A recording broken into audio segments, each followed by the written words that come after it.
My wife screwed two of our closest friends in our living room while I slept upstairs. I never thought this would be a concern. It was the most perfect part of our relationship, the complete trust we had in each other. 2 nights ago, they were hanging out. I had to go to bed early as I had to work early the next morning. Important note is I am recovering from a major surgery and unable to have sex ATM. We are pretty open, but we have 2 hard rules when it comes to the possibility of sex outside our marriage. We haven't acted on that yet, but the conversations have been had. And the rules written in stone. 1. No friends. 2. Everyone has to be present and on board. The fact that she blatantly broke all of these rules is bad enough. The worst part is that she asked me about it as I was going to bed. I explicitly said, "You can make out. I don't care. But not hands beneath clothes. And clothes stay on." They were having some pretty intense trauma discussions.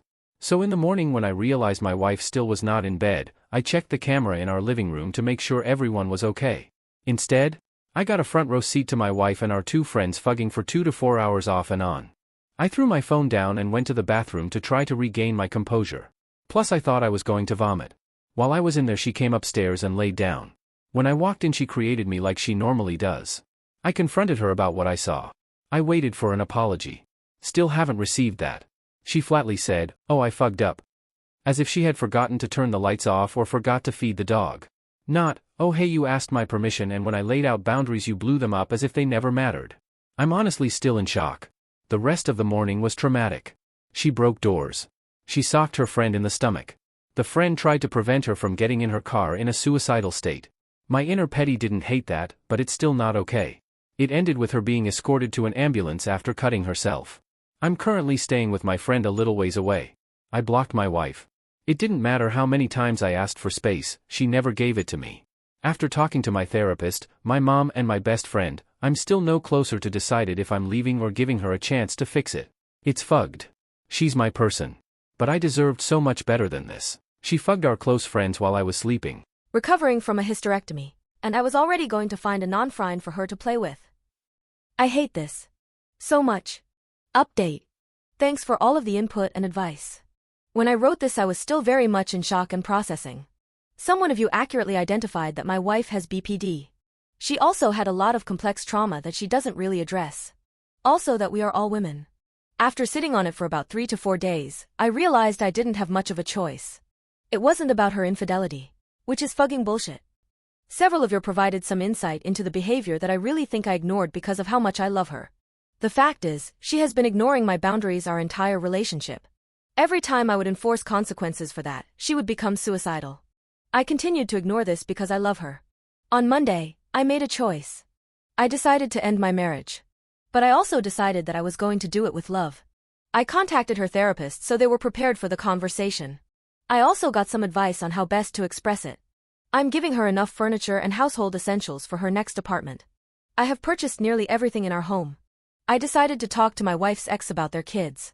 The youngest is 7. My fear is that their 7-year-old brain won't be able to separate them getting in trouble the night before from our separation.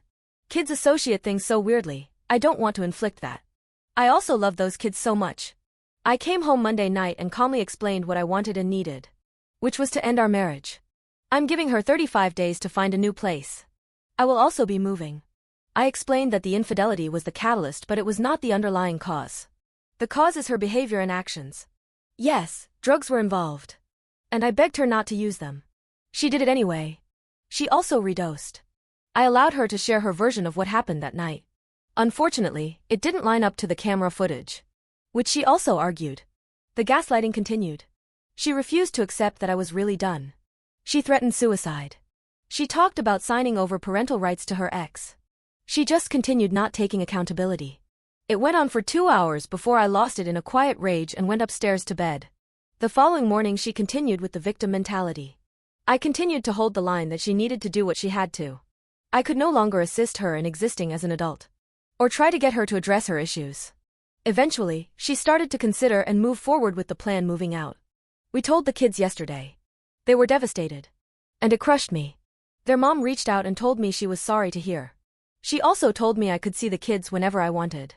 We had bonded and she would never dream of preventing us from still having any kind of relationship. I spent the evening surrounded by friends getting me drunk and supporting me. I'm actually looking forward to my next chapter. Still very heartbroken. But very sure, this is the only way forward.